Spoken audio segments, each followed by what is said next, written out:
Very interested in that. How much did they tell you about that? A lot. Really? Yeah. What did they tell you?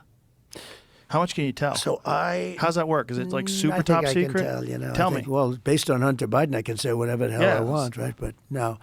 But I interviewed a few people. It's never been my thing, I have to be honest. I have never been a believer. I have people that Area 51 or whatever it is, I think it's the #1 tourist attraction in the whole country or something. Area 51 in Las Vegas. Do you know that, right? Sure. I know what it is. So anyway, but it's a big tourist thing. So I interviewed jet pilots that say they saw something. If you saw them, you'd love to have them as I've your had a son. couple in here. Commander David Fravor.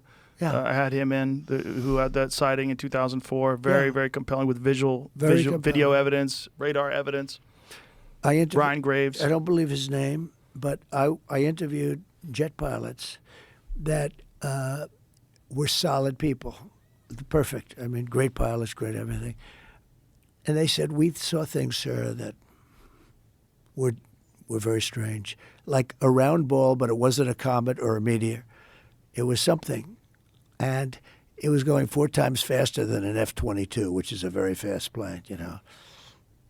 And it was round, which is, in theory, a great shape. So when you were talking to these people, was this something that you were compelled to have conversations No. about? Was this your personal interest? A little bit. It's not a great interest for me, but it's a little interest.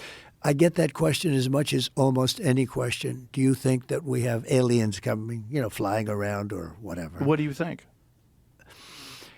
There's no reason not to. I mean, there's no reason not to think that Mars and all these planets don't have life, you know, because Mars, we've had probes there and rovers, and I don't think there's any life there. Well, maybe it's life that we don't know, but maybe there was different life kind of there at one point in time. This is the speculation about Mars, that Mars had an atmosphere at one point in time, a long time ago, that could support life. It also had large bodies of water, but we've had no evidence of even bacterial life that exists on Mars. But the universe is pretty vast. It's not been a big thing for me. I mean, when I looked at what China did to this, they would have never done it with me, where they put the balloon up, and a lot of people thought for a little while that was you know, one of these things. So, well, that's a lot of the speculation too, that some of these drones that hover over battleships, that these are Chinese drones, and that they're not UFOs. They could be also. There's some super sophisticated. But I did interview, let's say 3 or 4 guys